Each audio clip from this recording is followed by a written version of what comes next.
Welcome back to ఇది నిజం. కల్తీ వ్యవహారంతో ఉక్కిరిబిక్కిరవుతున్న చైనాకు మరో కుంభకోణం తలనొప్పిగా మారింది. చైనా చెత్త పనులతో బెంబేలెత్తిపోతున్న జనం మనుషులు తినే ఆహారాన్ని కల్తీ చేస్తున్నారనే ఆరోపణలు ఎదుర్కొంటున్న చైనా ఈసారి రెడ్ హ్యాండెడ్ గా మరో కుంభకోణానికి తెరలేపింది. ప్రజలు తినే వంట నూనెలో కెమికల్స్ తో నింపడం దేశవ్యాప్తంగా సంచలనంగా మారింది.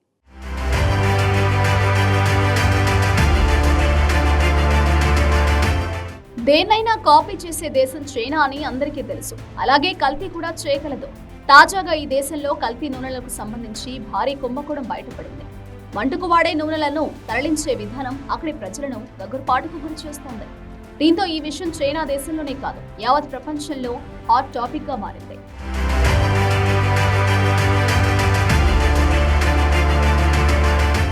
వంట నూనెల నాణ్యత కుంభకోణం ప్రస్తుతం చైనాను కుదిపేస్తోంది. వాటి రవాణా కోసం ఉపయోగించిన విధానాలు ఆ దేశ వ్యాప్తంగా ప్రశ్నార్థకంగా మారాయి. అత్యంత ప్రమాదకరమైన కెమికల్స్ ను రవాణా చేసిన కంటైనర్లను శుభ్రపరచకుండానే వంట నూనెలు నింపి తరలించినట్లుగా భారీగా ఆరోపణలు వెల్లువెత్తుతున్నాయి. ఈ విషయం సోషల్ మీడియాలో ఒక్కసారిగా వైరల్ కావడంతో చైనా దేశవ్యాప్తంగా ఆందోళనలు చెలరేగాయి.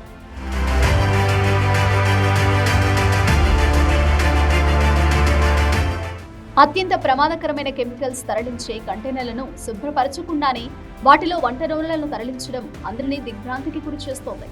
ఈ విషయంపై సోషల్ మీడియాలో రచ్చ సాగుతోంది. ఈ విషయం బయటకు రావడంతో చైనా ప్రజలు తీవ్రంగా ఆందోళన వ్యక్తం చేస్తున్నారు. ఇన్నాళ్లు తాము విషాన్ని వంటలో ఉపయోగించామా అని నెట్టింట్లో వాపోతున్నారు.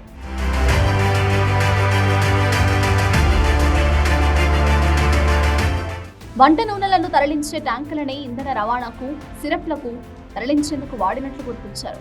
అయితే ట్యాంకర్లలో కోల్ ఆయిల్ ను అన్లోడింగ్ చేసిన వెంటనే స్టోరేజ్ ట్యాంకులను శుభ్రం చేయకుండా సోయాబీన్ ఆయిల్ ను నింపారని చైనా ప్రభుత్వానికి చెందిన బీజింగ్ న్యూస్ కథనంలో పేర్కొంది.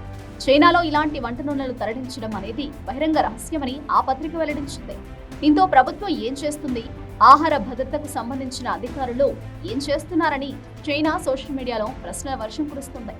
అది విషయమని తెలిసి కూడా ప్రభుత్వం చూసి చూడకుండా వ్యవహరిస్తుందని ప్రజలు ఆగ్రహం వ్యక్తం చేస్తున్నారు.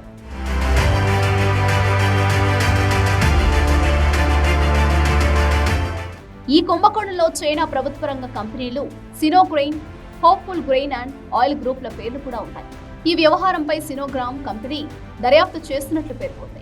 ఈ చర్యలకు పాల్పడిన ట్రక్కులను సస్పెండ్ చేస్తున్నట్లు ప్రకటించింది.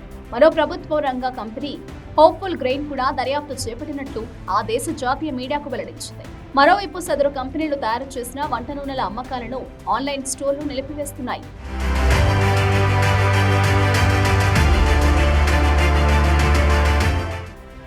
నిజానికి ఆహార పదార్థాలకు ఇలా నిర్లక్ష్యం చేయడం, కల్తీ చేయడం డ్రాగన్ కు కొత్తమీ కాదు.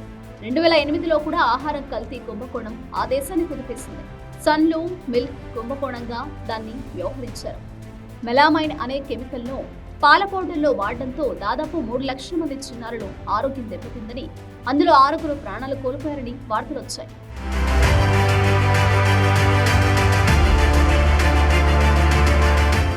రెండు 2007లో ఓ వ్యక్తి కిడ్నీలో రాళ్లు వచ్చాయని పరీక్షలు చేయించుకోగా అది పాల వల్లే అని తేలింది. అనంతరం బాధితుల సంఖ్య పెరిగి ఫిర్యాదులు వెల్లువెత్తాయి. దీంతో సన్లో మిల్క్ వ్యవహారం బయటకొచ్చింది. పాల పౌడర్లో మెలామైన్ అనే కెమికల్ పౌడర్ వాడడం ఇది ప్రజల ఆరోగ్యాన్ని దెబ్బతీస్తుందని విమర్శలు వెల్లువెత్తాయి.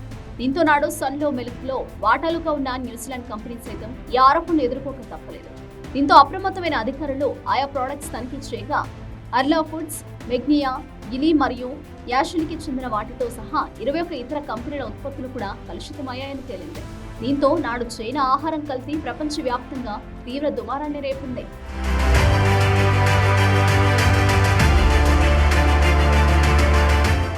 చైనాలో ఆహార భద్రత కుంభకోణాలు, కాలుష్య సమస్యలకు సంబంధించిన అనేక ఘటనలు వెలుగులోకి రావడంతో FSSAI 2008లో చైనీస్ పాల ఉత్పత్తులు, శిశు ఫార్ములాతో సహా భారత్ నిషేధించింది.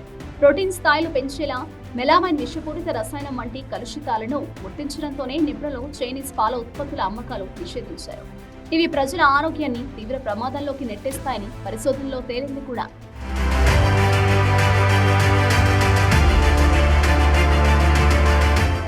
పైకి టెక్నాలజీ అని చెప్పుకుంటూ తిరుగుతున్నా ప్రజల జీవితాలతో ఆడుకోవడం తీవ్ర దుమారానికి దారితీస్తోంది.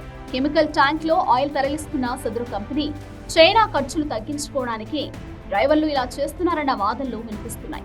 కానీ ఇది ప్రజలకు ఎంత హాని చేస్తుంది అనే విషయం మరిచి ఇలా చేయడం ఏంటని ఆహార నిపుణులు, సామాన్యులు అసహనం వ్యక్తం చేస్తున్నారు.